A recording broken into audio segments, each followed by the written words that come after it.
So to get things started today, our first speaker is Verl Workman. For over 15 years, Mr. Workman has been educating, motivating, and training sales associates, entrepreneurs, real estate agents, and brokers all over the world. Although his focus is on technology, his exposure and knowledge covers all aspects of sales, marketing, self-promotion, real estate management, and technology tools. He has done over 500 seminars in the last 8 years, helping so many people, thousands of them, to reach their goals. He's actually married to his childhood sweetheart. Say, aw. And he has 6, yes, I said 6 children. So, you know, I'm saying to myself, he's on the road, but hey, he's home a lot too. Okay. He loves to coach Little League baseball and soccer, and he says he's actually the biggest fan when he's on the field. And I've got to tell you his motto, because this is just beautiful. I love this. He says this: if it's not fun, I'm not going. Okay? He brings this fun, winning attitude and passion to everything he does in his personal and professional life. And today, his session that he's going to share with us is called Real Estate by Robin Hood. Please give a huge exit welcome to Verl Workman.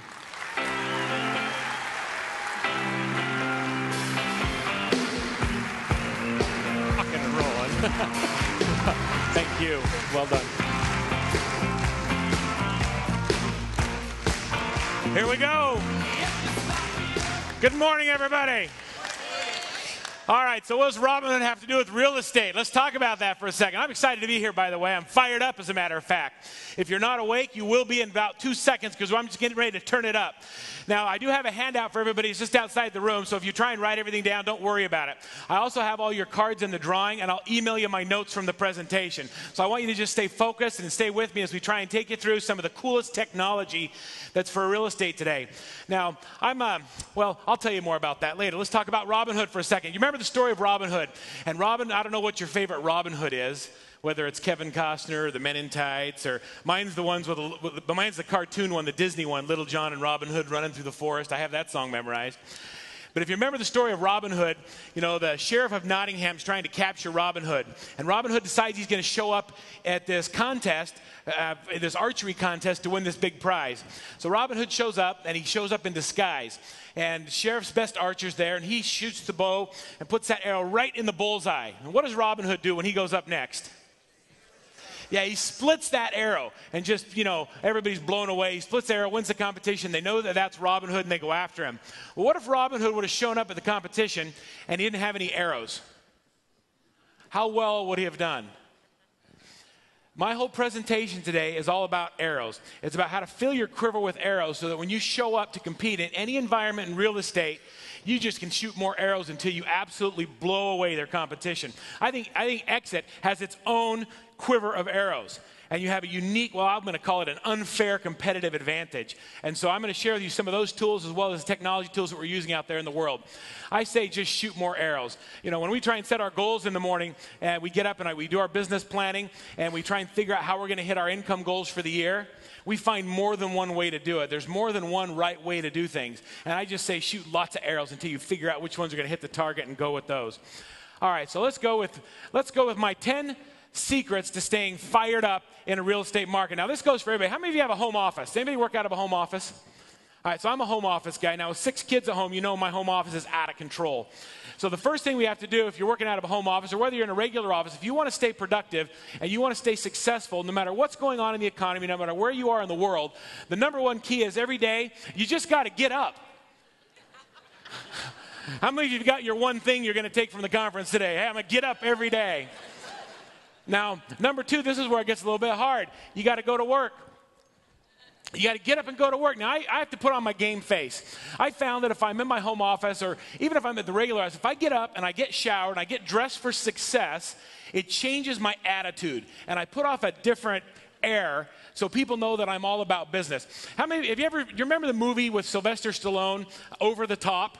Does They remember seeing that show? I mean, it's not one of his best ones. He's driving around the country in a truck. He's an arm wrestler, and he's trying to win back the love of his son and his wife that left him for a guy that has more money, and he's working out in his truck trying to get his arm huge, and Sylvester Stallone gets interviewed at the Nationals in Las Vegas, and they say, what is it you do in this competition that helps you, tune out all the noise and focus on beating your competitor across that arm wrestling table? And Sylvester Stallone says, I got this switch. You see, it's my hat. And what I do is I turn it around backwards. And when I turn that switch on, everything goes quiet. And then I get focused on my task at hand. And that's breaking the arm of the guy that's across from me in the table. What is your switch? I have a switch. My switch is my Plantronics headset. I know that when I go into my office, if I take my headset and I put it on, even though I'm not on the phone, all the Workman clan knows Dad's turned on his switch. He's at work now. It's no more playtime. I'm working. What's your switch? Have a switch so when you turn it on, it's game time. You ever watch the Olympians before an Olympic race? I watched in Vancouver in the Winter Olympics, and there was, you remember Tiny Dancer? What was the guy's name? Louis Vito. And he's getting ready to do the snowboard competition. My kids are all snowboarders.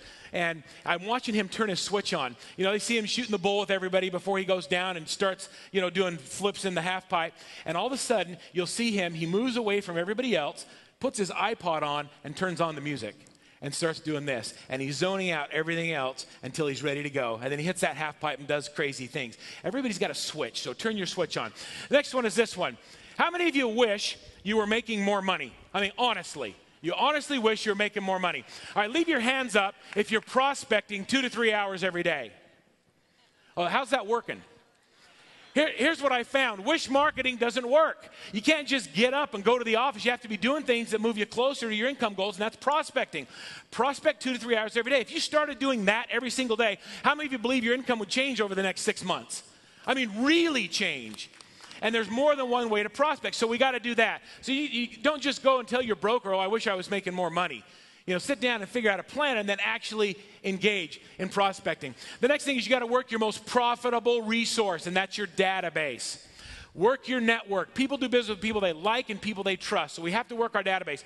How many of you have a real estate-specific contact manager that you use to manage your relationships? Okay, so that's probably less than 10% of the room. That's the number one most important piece of technology that you own is a real estate-specific CRM that has to manage both people and properties. I'll talk more about that as we go.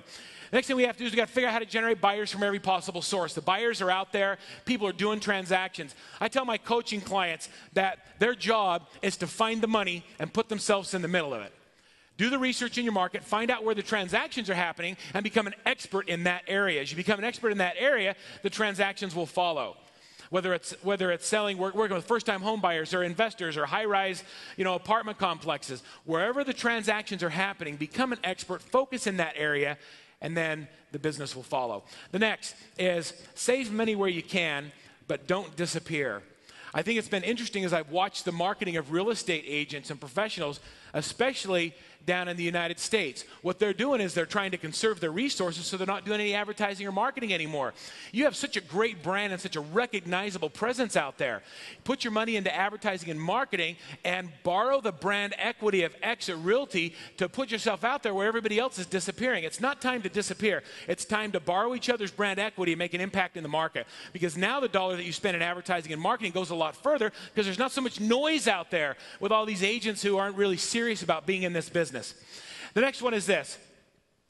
Stop buying and start using exit tools. We show up at these shows and conventions and everybody's trying to sell us stuff. Before you go out and buy your next piece of technology, I want you to go in and see what tools are available in the exit system and use those first. They're being provided. There's unbelievable tools that are there. Go out and use them before you go out and buy a third-party product or service. There's phenomenal technology and tools that are there. The next one is this one. I'm almost done with my list, and that is don't listen to the whiners. How many of you are tired of the whining? No more. All right, so I love Austin Powers, and this is how we shut down the whining. You remember Austin Powers? Yeah, baby. All right, so Austin Powers has, he clones himself and has mini-me. How many of you wish you had one of those? All right, so he clones himself, has mini-me, but his son Scott, who wants to try and work himself into the family business, keeps coming up with ideas. Every time he comes up with an idea, Austin Powers shuts him down. He's like, shh. Yeah, but what if I did a shh? And he does this little shh. When the whining starts in the offices, how are we going to shut it down? Let's give me a shh. Yeah, that's it. I don't want to hear it. Everybody has this energy, the aura they give off. I don't know what you want to call it, but we want to have enthusiasm. You might not even be that good, but if you have enough enthusiasm, people want to hang out with you. And I want to hang out with people that have great attitudes. My dad always said that attitude is more important than aptitude. It's not how smart you are, but it's the attitude that you have that'll make a difference in your life and the kind of people that you attract. So what are we going to do when the whining starts? Yeah, I'm walking the floor. I'm here all the way through Friday, and if I hear the whining, you're going to see me go, we're just going to shut it down because that's not who we are. That's not the culture of Exit. Our next piece is we're going to decide, we're just going to make a conscientious decision that no matter how good your business was last year, next year's going to be better, and you're going to make a plan for it and make it happen. Decide right now that 2011 is going to be better than 2010. And that doesn't matter if you had a good year last year or a bad year. We're going to make it better. And it's more about you than it is about what's going on in the market or the economy or interest rates or anything else. You can personally decide what your outcome is going to be.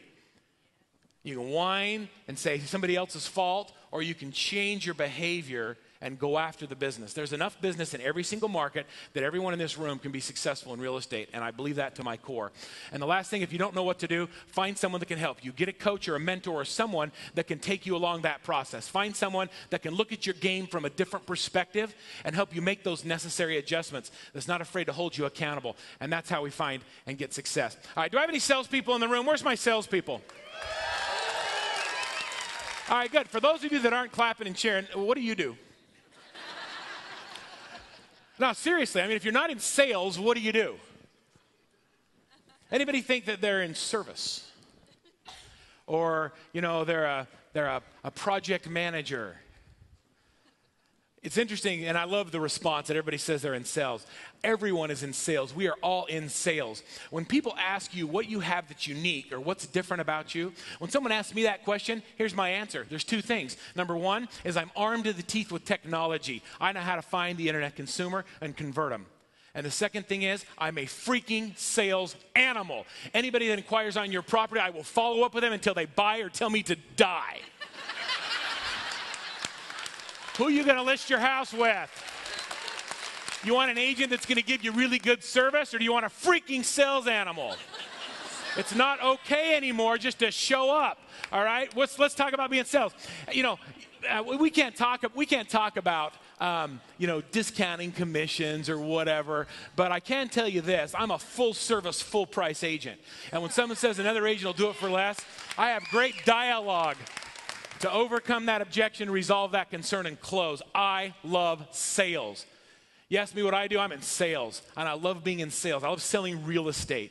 What a cool thing. We help people. Now, right now, some people have problems, and we have a more complicated transaction than we ever have before, but that's okay. We're helping people change their lives that don't have anywhere else to go.